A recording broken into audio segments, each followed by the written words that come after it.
It's the 19th century, and Edinburgh needs coal. No self-respecting city in the age of industrialisation could survive without some high-quality coke. But the coal which Edinburgh had access to was either too expensive to obtain or of too poor a quality to grace the coal sheds of the Palace of Holyrood. Fortunately, there was a solution.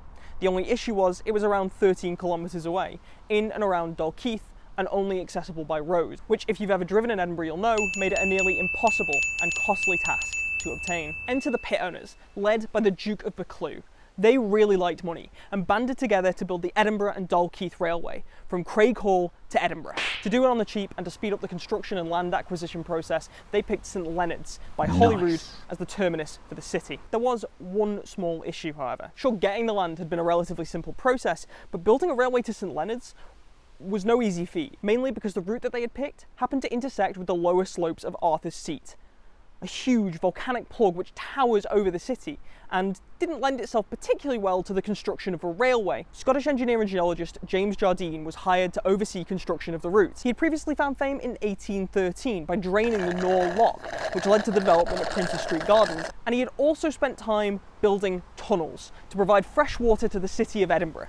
This man knew his rocks, and his idea was to build a tunnel under Holyrood. Construction of the railway started in 1826 with an Act of Parliament, and excavation of the tunnel began in 1827, costing around £12,000. At over half a kilometre long and carved through volcanic rock with an incline of 1:30, it was a serious feat of engineering, but its design would cause some operational challenges. Horses, who were to provide traction for most of the line, didn't have the horsepower to get up an incline that steep with wagons fully loaded with coal. So the designers turned to steam power. Cables were attached to each of the wagons, and the whole thing was winched up to the top by two 25 horsepower stationary steam engines, which were capable of processing up to 190 wagons a day. After a series of delays, mainly to do with financing, the railway finally opened in 1831 and was a massive success, delivering over 300 tonnes of coal every single day, and quickly small tramways and branch lines opened up and connected the ports of Portobello and Leith. Passenger services followed in 1832,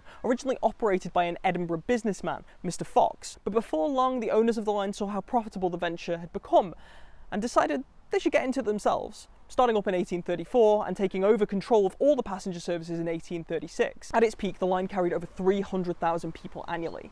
It was the city's first rail connection and was a huge draw, offering an opportunity to explore the Scottish countryside at breakneck speed.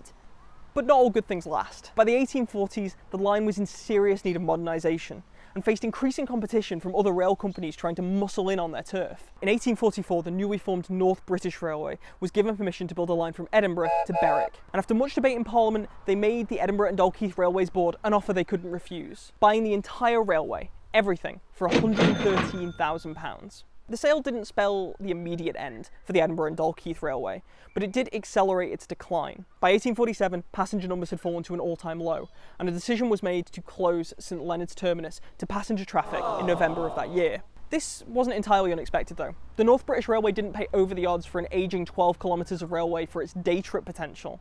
The real money was in exclusive access to the Lothian coalfields. Checkmate. With the fields connected to Waverley Station and the rest of MBR's network, its position in Edinburgh was secure, and its competitors were denied access. Whilst the MBR is a distant memory, and despite restructuring, the beaching cuts and the rise of the car, the legacy of the Edinburgh and Dalkeith Railway still lives on, with parts of it actually still in use to this day, predominantly as freight lines around the city, but in 2015 passenger services returned as part of the Borders Railway. The St Leonard's terminus became a goods yard, which closed in the 1960s, and the lines were ripped up in 1981 to make way for redevelopment. Today, the famed tunnel is part of National Cycle Route 1, from Dover to the Shetland Islands.